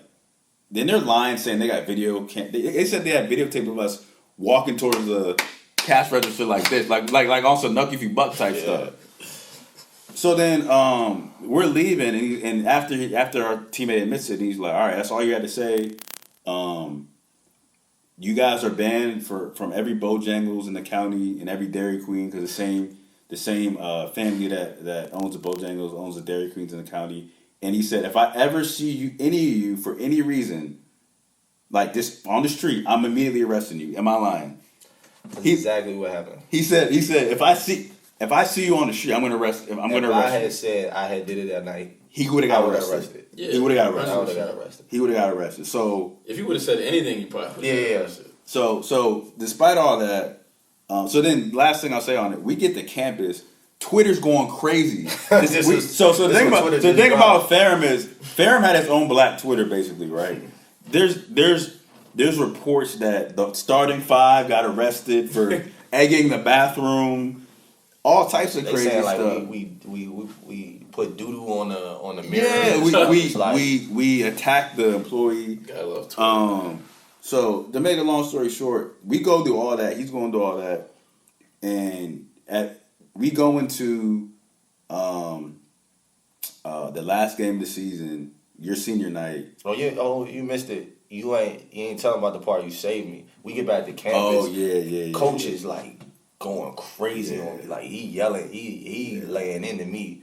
Like he yelling at me like I ain't never been yelled at in my life. He like, you throwing it all away, boom. Like what kind of example you setting? Because the cops called the AD, and told the AD that Crump. I was supposed to get suspended for 4 games. Yeah, and told the AD Crump blah blah blah, and then that's why Coach was going off on him. The marshal walks into the office. It was like, Coach, I promise you, he didn't do anything. He was in the car the whole time. He the one that said, let's leave.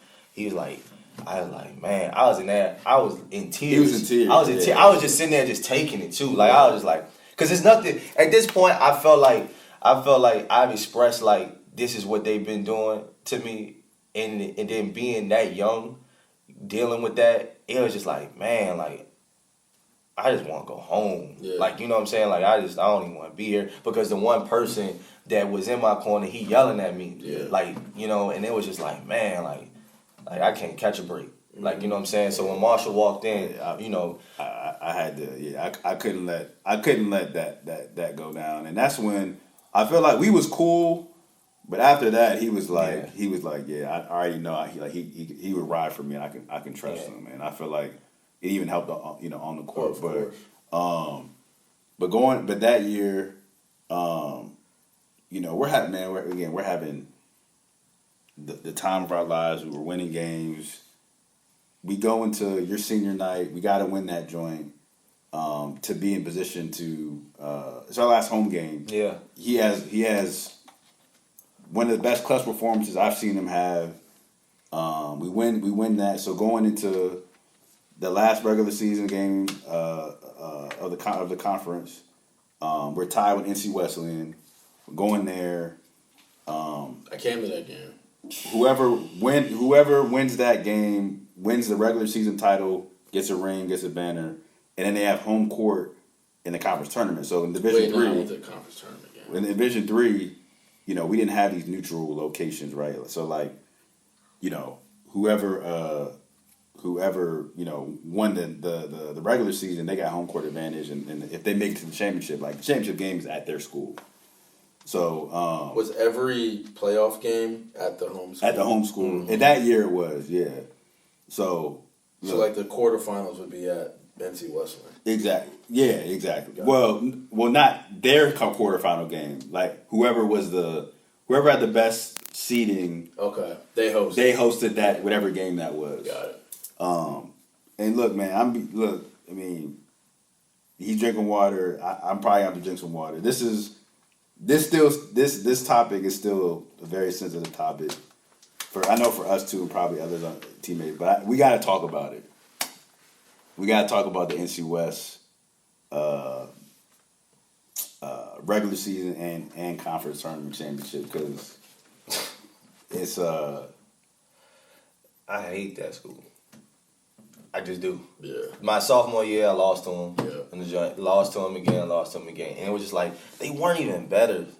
I can honestly, and this is not a hater saying they just weren't. They weren't a better team. No, I remember. Yeah. No, I wasn't hitting anything, and I was just yo, what is going on?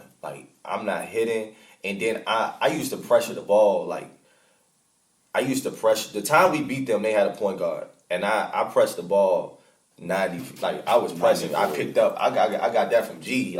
I'm on you 90. I'm making you turn until I can get a steal. he led the conference in steals. Yeah, I used to and assists. Oh my gosh, I used to feed off that. If I couldn't get going, that's what I was gonna do. Yeah. So they just had somebody else bringing the ball up the court. So now they just taking me. I'm not hitting my shot, and they just taking me. I'm guarding this kid that he's not even doing anything. Mm-hmm. And I was just what is this? What is this? What is this? Is this good? This can't be a scout report. This can't. Y'all new to do this, but I just felt like everything that could go wrong went wrong. Everything. It was both games. Both games. Yeah. I don't even remember the first game. Yeah. I don't even remember that. I was at the championship game, and I remember you guys easily beat them, but it's certain teams, man. It's hard to get over that. Part of it is So we played them at home. The time we beat them, and the starting point guard, me and Crump forced him into 10 turnovers that day. It was easy. Legit 10 turnovers. Easy. He broke his foot, and he didn't play either of those games.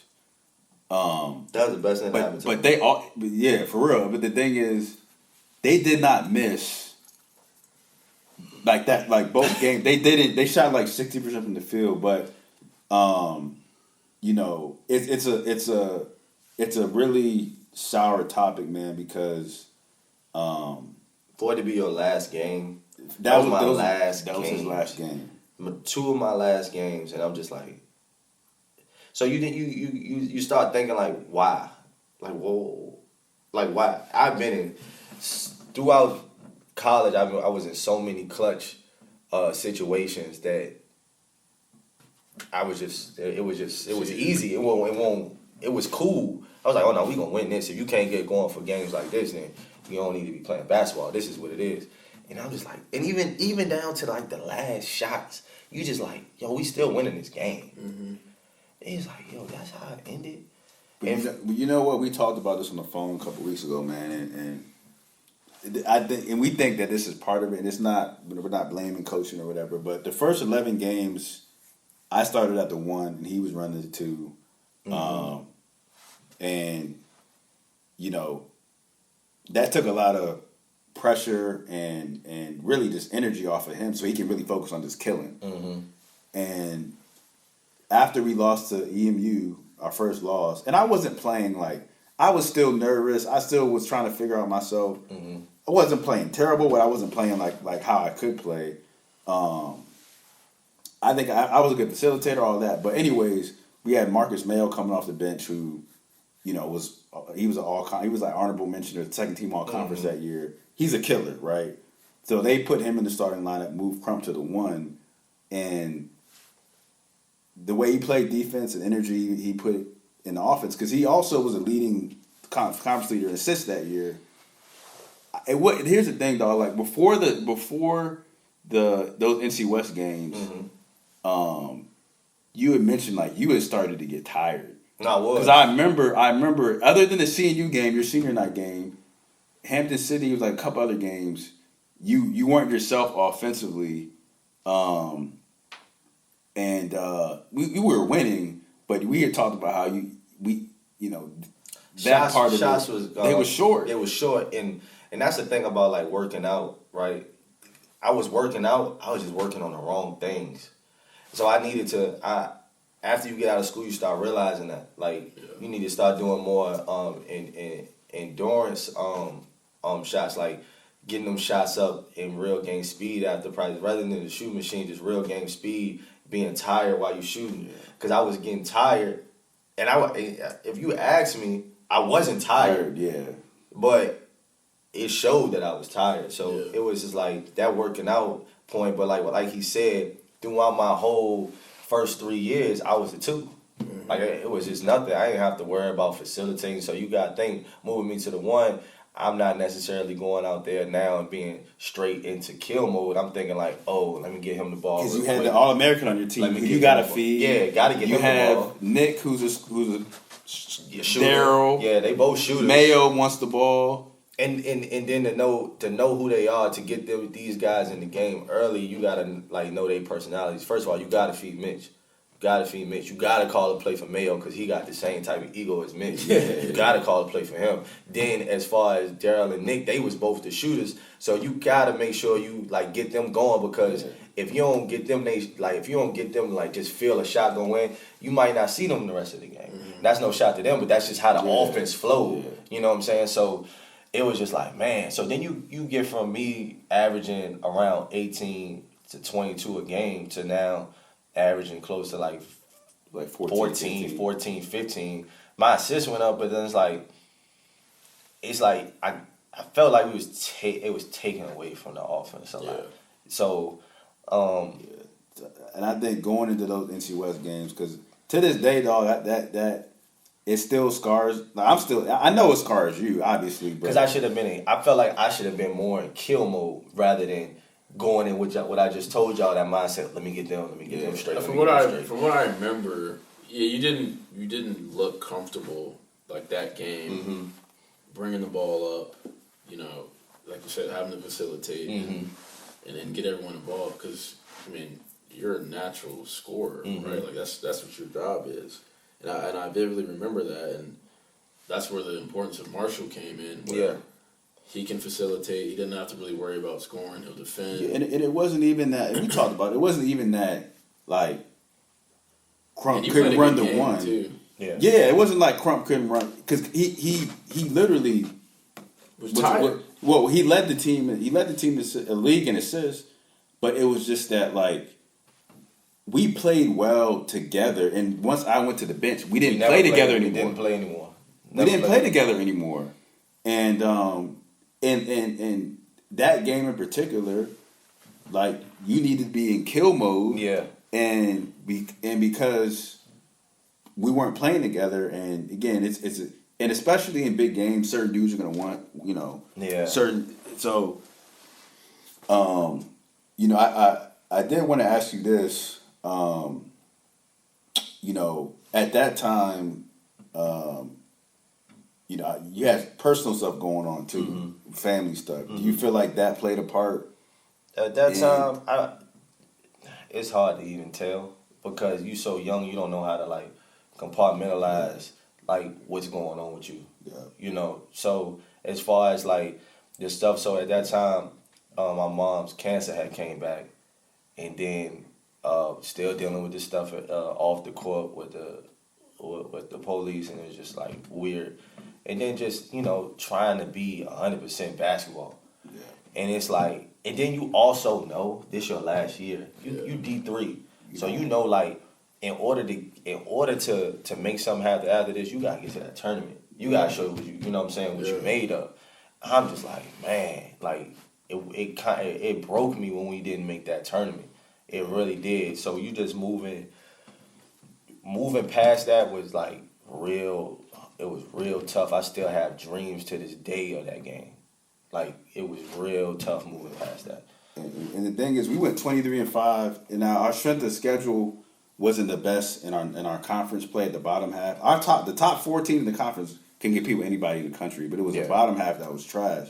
So I remember we're sitting in a classroom waiting to hear if we got selected. So it's not like bracketology, Division I. Like, literally, it was like a live stream, and coach would get a call, and then we would know whether we got it or not. And I just remember to this day, like the silence, like after he was like, "Yeah, guys, we didn't make it." But all that said, man, look, part of obviously we wanted to kind of vent about that, but we got to give our team those flowers, bro. Oh, no, you can't race with the worst. That's what we said, right? You can't race with the worst, we had the longest winning streak in school history. We had the best regular season record in school history. We were ranked for the first time since the 90s. We had multiple all-conference guys. And coach got all coach of the year. Coach of the year. He won 100 games. My senior year, he got his 100th game, and our two eras combined were the bulk of those wins. For sure. Year before I got there, and then the seasons that we had.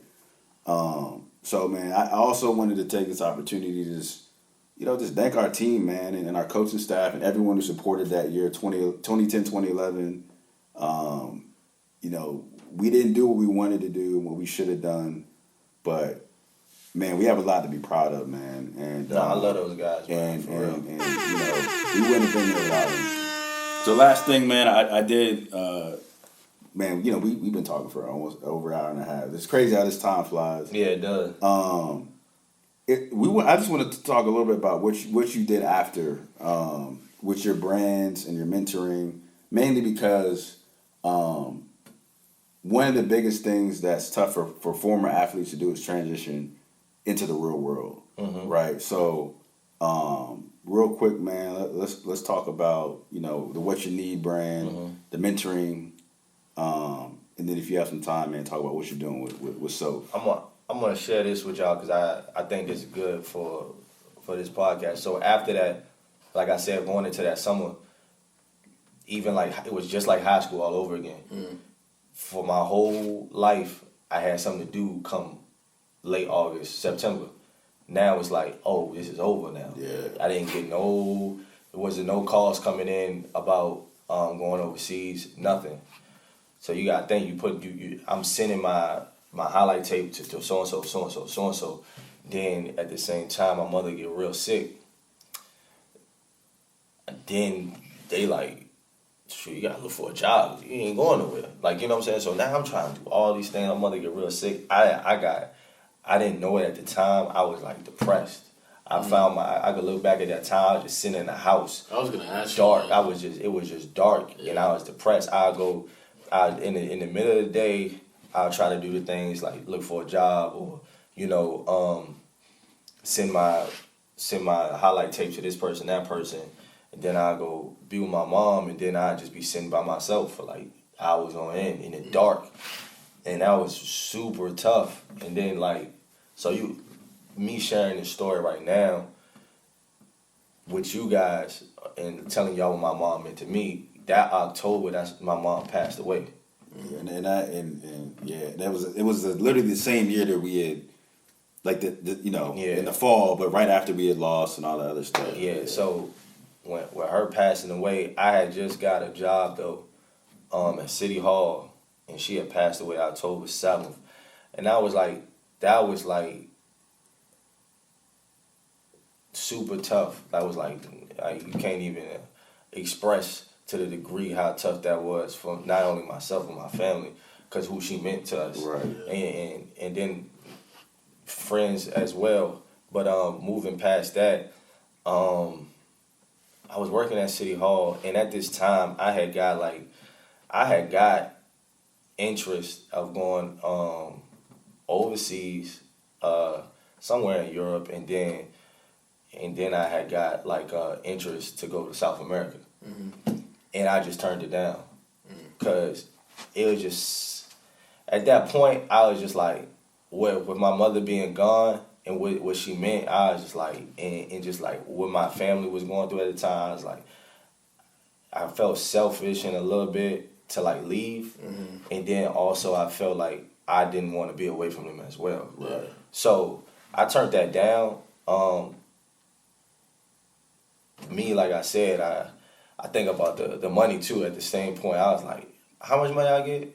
And I was like, yeah, that don't make sense to me. Yeah. Like, you know what I'm saying? Yeah. So working at City Hall, I started going into the mentoring phase. So I was mentoring kids while I was working at City Hall, and I started realizing, oh dang, I can do this, but I can do it with my little twist. So then I had started my own mentoring service in the midst of that time, and at that time I was working with my friends Aaron and G and all these and everybody else, and we was working with kids and adults and all that. That time like flew by because at the same time I'm still getting over my mom. It don't just go away. You still just getting over it. But what I can say is about dealing with that and transitioning from basketball to business or corporate America, I worked out. So I didn't just go play basketball. I worked out too though.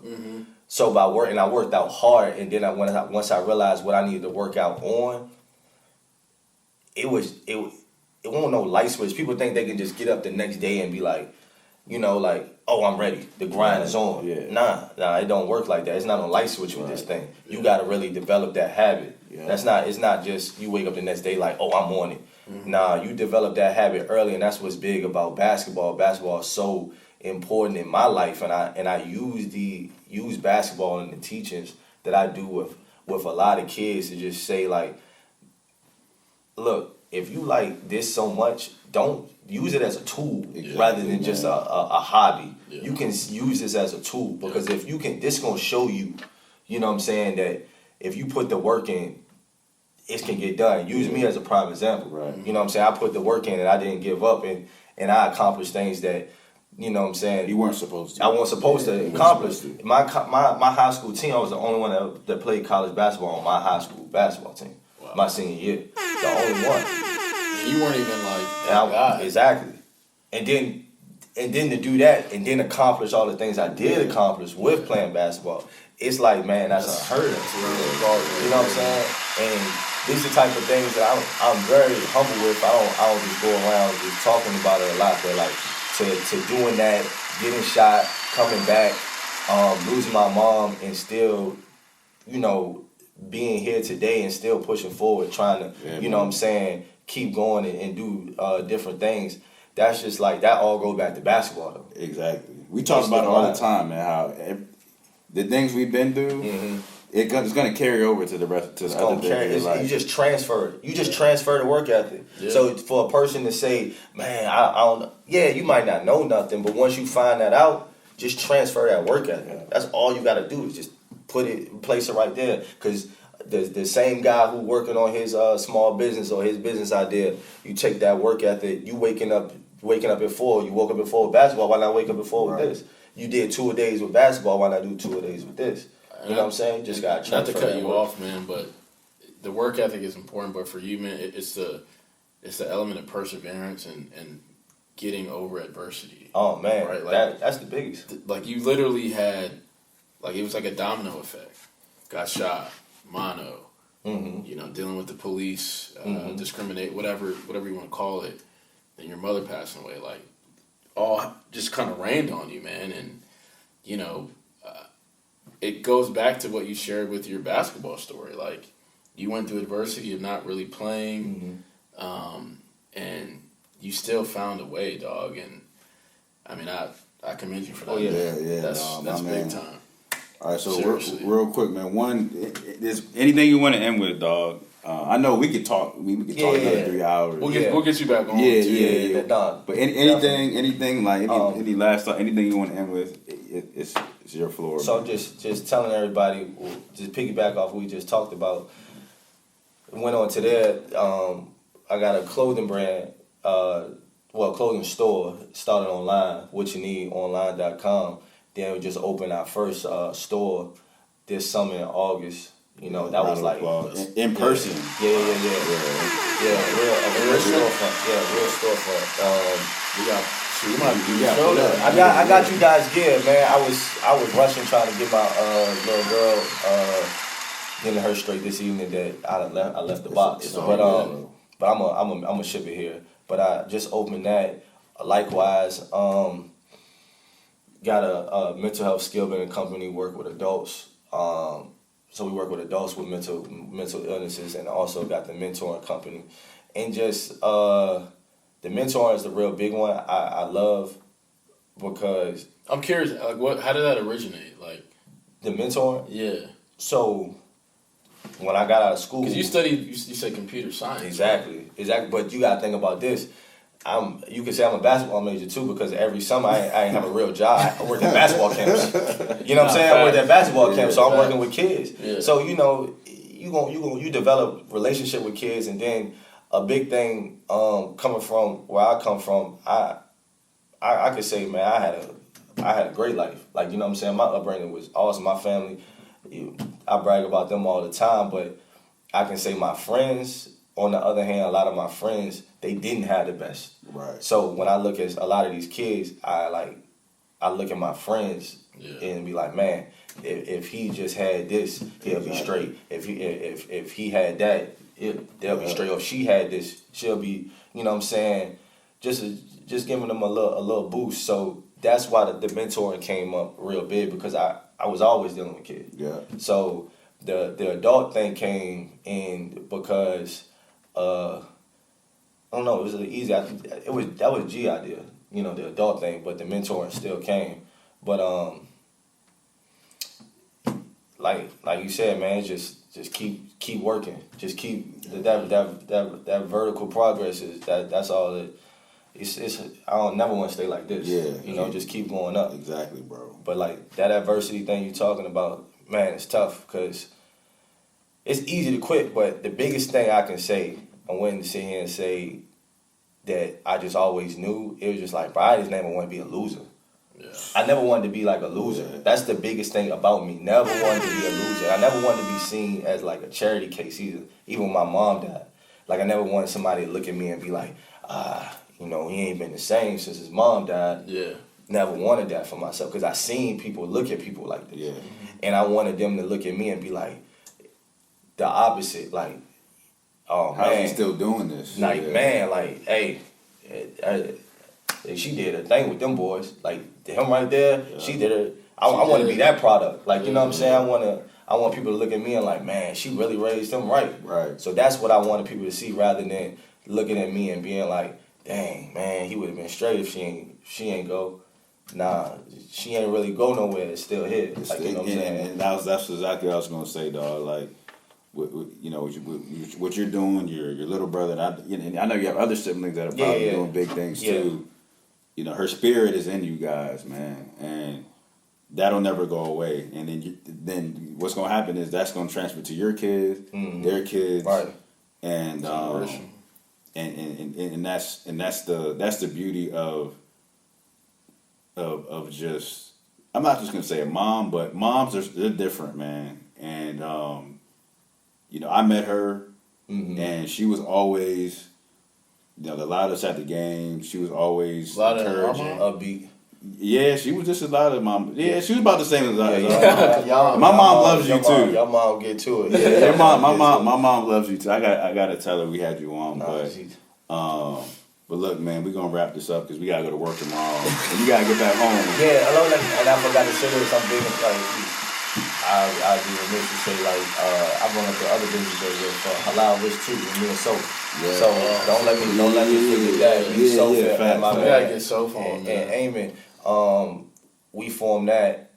Soap was that's like one of my closest friends, and I met him my senior year in college. Like one of my closest friends, and just a genuine guy, and he was in the same, the same boat as I was as far as a walk on, and he made it happen and got on the team. Probably the hardest worker I've for sure. seen. And what he did too was transfer, that bro. work ethic to what he's doing now. Clocking And we in, got baby. the brand Halal Wrist, and we trying to make that thing go right too. But like you saying, clocking in, it ain't gotta be just basketball. You take that, Clock take in. that to everything. And let's plug the restaurant because it is in the area. We're Yep. y'all know we're in Northern Virginia. It's in DC. We gotta pull up. First of all, We need to do a show there. yeah, we need That'd be fire. We need to pull up, and then we need to.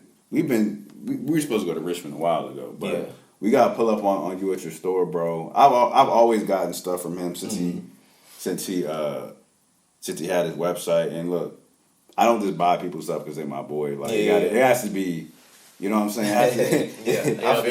I'm aware, so it's good, creative stuff, man. Like it's legit quality lifestyle wear, and they've been doing it right, man. And to see them grow to the point where they have their own storefront in Richmond, and Richmond has its own, I feel like, culture and style. Yeah. You know what I'm saying? And it's really there's a lot of cool things, man, about Richmond. I feel like people don't really know about if you're not from Virginia. Right. So episode 92, man, again, we could talk all day and we got to have you back on, but I gotta pull up to the store. We do it at the store. Yeah, we'll do it at the store, man, and we appreciate Crump for pulling up. He drove 2 hours to get here. And share this episode, man. A lot of people will be blessed and motivated by it. So, love is love. my man. Appreciate You, my guy. No doubt. Last question though. What's up? Can you still get to it? Oh no, I get big. Still get to it. Yeah, All right. I'm gonna come to one of y'all ones. Yeah. All right. I'm coming to one of y'all ones. We got All right. You heard it. You heard it here first. You can still get to it. We got to come up here. We got to come down to Richmond. That was dope, man. Yes, sir.